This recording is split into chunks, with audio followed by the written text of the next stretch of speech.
Fred Hoyle a lâché comme ça à la cantonade, mais assez méprisant quand même, en disant « Mais c'est quoi cette théorie du Big Bang ?» Et du coup, il ne s'est pas rendu compte qu'il a lâché un truc qui allait devenir, évidemment, le nom qui allait décrire cette théorie standard de l'évolution. Donc on est vraiment sur des processus complètement darwiniens qui font qu'on lâche un truc, ça marche pas.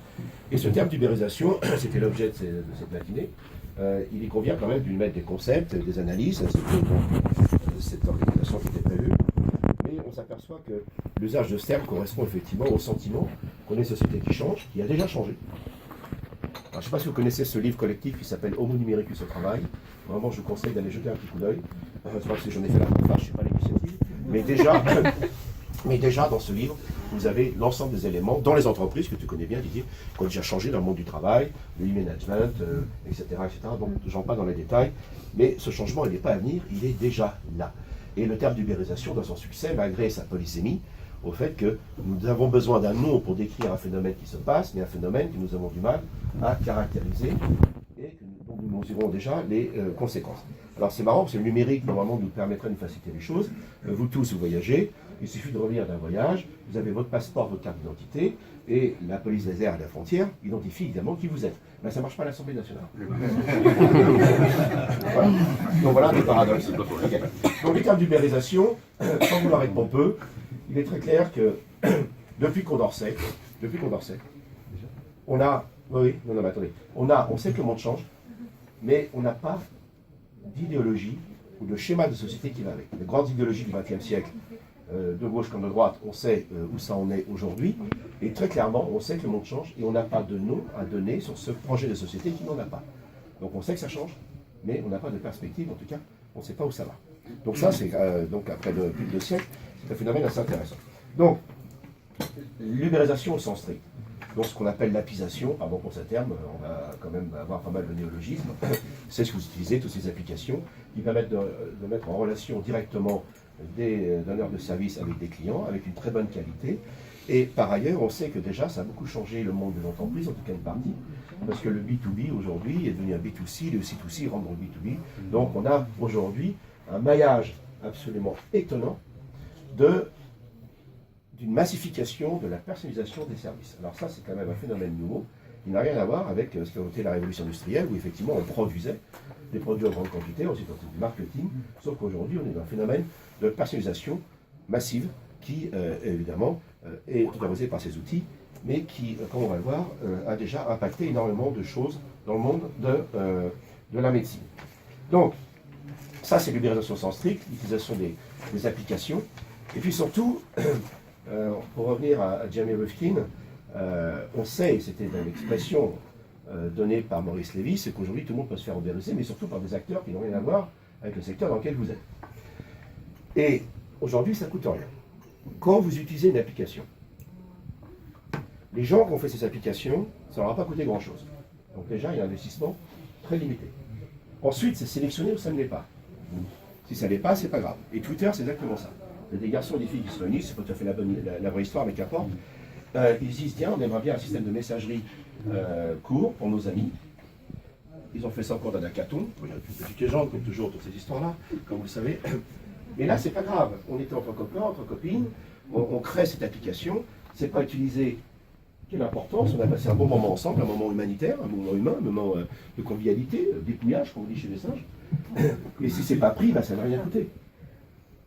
Par contre, si c'est pris, ça peut changer le monde. Et Twitter, c'est quoi? Vous avez vu la dernière campagne de M. Trump, vous avez vu le Brexit, où aujourd'hui, pour les journalistes, la viralité compte plus que la véracité. Regardez la différence à propos de Twitter, de l'usage de Twitter entre la première campagne d'Obama et celle de Trump. Vous commencez à mesurer effectivement l'impact de quelque chose qui est apparu sans un véritable objectif, sans nécessité. C'est là que l'idéologie de progrès est un peu prise en défaut, mais elle n'y est pour rien.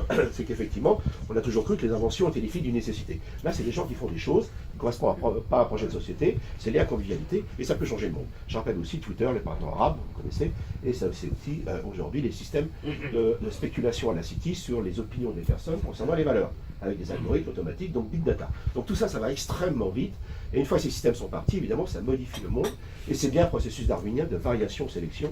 Je rappelle qu'on a une théorie darwinienne très peu concluse en France, c'est que les caractères n'apparaissent pas parce qu'on en a besoin, Et par contre, une fois qu'ils sont sélectionnés, ça peut changer le monde. C'est ce qu'on appelle par définition la contingence. Donc ça, c'est la première chose. Et tous, là, quand vous utilisez Uber, Uberpop, parce qu'on parle de Uber, eh bien, vous modifiez le marché des métiers de voitures avec chauffeur. Donc c'est pas je ne suis pas en train de faire du moralisme, je ne suis pas en train de culpabiliser, mais nous-mêmes, nous avons tous une action de variation-sélection déjà autour de nous. Alors, donc effectivement, il ne faut pas imaginer que ça ne va pas avoir un effet de retour sur toutes vos professions, c'est une évidence. Maintenant, la deuxième chose. Il y a l'ubérisation au sens large, qu'on peut appeler au sens large, qu'on peut appeler numérisation. Pardon, j'ai frappé un petit peu la crème. Et ça, l'ubérisation, ce n'est que la pointe de l'iceberg. Il y a quelque chose de beaucoup plus profond qui a déjà modifié l'ensemble de nos sociétés. Et le logismarisme, pardonnez-moi, bon, l'apisation, j'en ai parlé. Bon. Il y a, j'ai pris par alphabétique, le big data. Aujourd'hui, ces données massives font que ça a déjà modifié notamment la recherche biomédicale. Aujourd'hui, comme ça coûte pas cher d'avoir des systèmes de méta-analyse, eh bien, il est plus rentable pour les étudiants ou les jeunes chercheurs de faire de la méta-analyse, qui apporte des résultats intéressants, ceci dit, soyons clairs, mais derrière cela, pourquoi les autres ils restent emmerdés à faire un projet de recherche, trouver des financements, etc. Donc on a une véritable menace sur la qualité de la recherche à venir aujourd'hui, qui est déjà parfaitement discutée. Et à la limite même, vous pouvez vous dire, mais non, moi je refuse d'être connecté, géolocalisé. Mais est-ce que la société vous dira, mais pourquoi vous, madame ou monsieur, vous refusez d'être connecté, de savoir où vous êtes constamment? Vu? Ça, c'est quelque chose qui est déjà en cours. Et je vous rappelle, si ça vous intéresse, regardez les systèmes de sûreté qui ont été mis en place par le gouvernement anglais, qui posent de réels problèmes. Aujourd'hui, le gouvernement américain demande tous nos contacts sur Internet et nos réseaux avant de prendre un passeport. Big Brother, c'est pas à venir, c'est déjà là. D'accord? La blockchain. Alors là, la blockchain, c'est intéressant parce que merci les journalistes, notamment l'hebdomadaire qui s'appelle donc The Economist. Quand il y a un peu plus d'un an, ils ont titré In the Blockchain We Trust. C'est quand même assez intéressant de voir comment nous avons une inertie dans notre pays. Or, les systèmes de blockchain, je rappelle, ce sont des systèmes de registre numérique qui fonctionnent par bloc. On peut aller remonter jusqu'à la première, jusqu'aux premiers enregistrements et aux premières opérations dans le système complètement ouvert. Pour vous dire l'importance de cette affaire-là, une start-up 3R, qui est au Texas, a permis à un État comme Honduras d'avoir un cadastre en moins de 6 mois, où tout le monde donnait l'information. Et donc, par exemple, on peut passer le message au grec, par exemple, vous voyez ce que je veux dire, sans aucune ironie. Donc, voilà, c'est déjà concret. Et donc, les métiers qui sont basés au niveau de l'État sur la légitimation et la garantie des informations, notamment comme les cadastres, aujourd'hui, sont bousculés par les systèmes de blockchain. Alors, évidemment, ça commence à bouger autour de nos gouvernements. Et par exemple, les banques ont été extrêmement négligentes sur le numérique, notamment sur les paiements sur smartphone. Moi, je leur disais, ah, mais attendez, regardez ce que fait déjà Orange, entreprise française au passage, en Afrique. Ils m'ont dit, oui, c'est en Afrique. Maintenant, ils ont Orange Bank, vous avez compris, depuis janvier. Donc, attention, ça arrive de tous les côtés, cette affaire-là, et je suis quand même absolument effaré. Moi, je ne suis pas l'anthropologue, je ne suis pas dans le secret des lieux, si ce n'est des eaux, hein, mais que ces informations sont parfaitement disponibles, et de voir l'inertie de grands responsables économiques au sein de la banque, les systèmes des professions libérales, etc., qui n'arrivent pas à intégrer ces données. Alors maintenant, c'est en train de bouger. Les banques ont fait un consortium autour des blockchains, c'est en train d'avancer, mais c'est quand même depuis que quelques mois. En ce qui concerne l'imprimerie 3D, ou ce qu'on appelle la production additive. Là aussi, ça va extrêmement vite, puisque, en effet, les modes de production, vous savez que depuis longtemps, déjà, depuis quelques années, avec Alibaba, vous envoyez votre dossier numérique et vous pouvez imprimer ailleurs. Donc, il y aura des centres de production numérique comme ça, et ça, évidemment, ça va déjà modifier énormément de choses. Alors, l'autre chose, c'est l'intelligence artificielle, l'intelligence augmentée. Alors, évidemment, quand est arrivé le livre de Bridger Folsom et McAfee, les gars du MIT, le secondage des machines, on a titré en France, ils vont prendre nos jobs. Alors, soyons très clairs.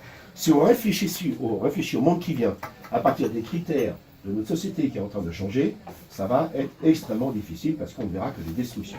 Alors, je ne dis pas que le monde qui vient va être un monde facile, mais il est très clair qu'on a une distorsion cognitive par rapport à cela. On voit ce monde qui change et on essaie de l'analyser en fonction de ce qu'on est en train de perdre. Et il y a déjà, tu l'as dit donc Didier, sur les classes moyennes, j'y reviens dans un instant, quelque chose là-dessus. Donc la question, c'est pas intelligence artificielle, c'est intelligence augmentée. C'est comment effectivement, alors déjà ça existe, hein, il y a des sites par exemple d'analyse d'articles scientifiques avec des algorithmes automatiques. C'est l'avant-dernier numéro du Courrier international, je vous renvoie sur ce site. Et aujourd'hui, les banques utilisent pour les dossiers, donc d'analyse directement en ligne, d'ailleurs pour des demandes de crédit, etc. C'est déjà là, donc c'est pas un monde qui est à venir, c'est un monde qui est déjà là et qui rend aussi des services absolument remarquables par rapport à ça. L'Internet des objets, là aussi, ça va aller extrêmement vite, c'est exponentiel, IoT ou IPO. Donc notamment le premier domaine, c'est effectivement la domotique, hein, c'est bien là-dessus, et nos voitures. Mais ça, là, ça va extrêmement vite. Je donne un exemple pour vous dire comment cette évolution personnelle, pardonnez-moi, moi je suis fils de maraîcher. Mes parents étaient maraîchers à Gennevilliers. Vous n'imaginez pas, Gennevilliers, Argenteuil. Donc je voudrais qu'on se rappelle de cela, parce qu'on entend partout, aujourd'hui ce qu'on connaît c'est brutal, on n'a jamais connu tel changement, ce n'est pas vrai. Sauf qu'on est en plein dedans. Il est vrai qu'il y a un phénomène d'accélération, mais ce n'est pas la première fois qu'on connaît ça de l'histoire de l'humanité. On y reviendra, si vous voulez, dans des questions sur maintenant. Alors les robots, alors là on y est. Alors là vous avez des rapports anthropologiques qui sont assez inquiétants. La France est un pays cartésien. Donc dès qu'on voit des robots qui font des tâches, forcément ils prennent le boulot des hommes. On est incapable de concevoir un monde différent et co-évolutif. Et c'est pas pour rien que les Japonais sont parmi les meilleurs avec les Coréens du Sud et bientôt les Chinois sur les robots humanoïdes. D'ailleurs, l'exemple clair, c'est quoi? C'est Pepper et Nao, qui a été créé par une entreprise française, Adelbaran. Et c'est intéressant, Adelbaran, pardon, qui a été, quand SoftBank les a achetés, ils leur ont dit, il est bien votre robot là, mais est-ce qu'on peut le programmer pour des relations avec les humains? Et les Français n'y ont pas pensé, malgré que ces ingénieurs sont des gens absolument remarquables. Et pour quelle raison? Et là, c'est l'anthropologie fondamentale. Les Japonais sont animistes. Donc les Japonais, c'est la meilleure école d'études des animaux au monde, et ce sont eux qui utilisent le plus ces robots humanoïdes, mais aucun problème. Nous sommes les plus lamentables dans le monde occidental sur l'étude des singes et des animaux, et forcément, on a du mal à intégrer des robots humanoïdes dans notre environnement. Donc là aussi, on voit bien que ce monde qui vient ne va pas faire l'économie de nos contraintes culturelles, de nos héritages, et surtout nos apologies fondamentales, pardon, c'était le moment anthropologique. Mais par rapport à cela, pour revenir à ce que disait Didier, c'est très intéressant. Si vous avez vu le film Her, qui a vu ce film? Vous avez remarqué? À partir du moment, et là je citerai un sociologue berlinois qui dit, à partir du moment où dans une société, vous avez des algorithmes ou des outils qu'importe, qui expriment vos désirs avant que vous-même vous les ayez concrétisés, c'est une société sans avenir. Et on est en plein dedans. Donc ça commence avec Amazon. Alors c'est bien quand vous dites, tiens, tel livre ou tel disque, et puis des gens achetaient celui-ci ou celui-là. Ça c'est bien, ça va réagir à votre champ. Simplement, si vous n'êtes pas capable de reprendre la main vous-même sur les choix qu'on vous propose, vous vous enfermez effectivement dans des non-choix au fur et à mesure. Et le film Her est intéressant d'un point de vue anthropologique, puisque dans la mesure, alors je prends hasard, je vais vous courtiser, donc voilà, tu vas avoir des incertitudes, voilà, hasard. Bon, alors je vais vous courtiser. Le hasard et la nécessité. Mais très clairement, il y a une part d'incertitude dans l'interaction. Qu'est-ce qu'il veut, qu'est-ce qu'elle me veut, est-ce qu'elle est d'accord ou pas. Le film Her, qu'est-ce qu'il fait? C'est un algorithme auto-apprentissage qui anticipe les désirs des gens. Et à partir de là, si vous avez des machines qui anticipent d'un point de vue cognitif vos attentes, vous n'êtes plus capable d'avoir des relations humaines. Ce film est intéressant, on voit une destructuration totale des éléments fondamentaux des relations humaines. Donc regardez sous cet angle-là, vous voyez le film, d'abord il est absolument génial. Et la dernière chose, c'est le thème du livre de Éric Sadin. Oui. Ah, j'ai pas vu. Bon. Bah, exactement. Ah, merci de l'indiquer. Éric Sadin, son dernier, voilà, à quoi bon, oui, merci. C'est exactement sur ce thème. Oui.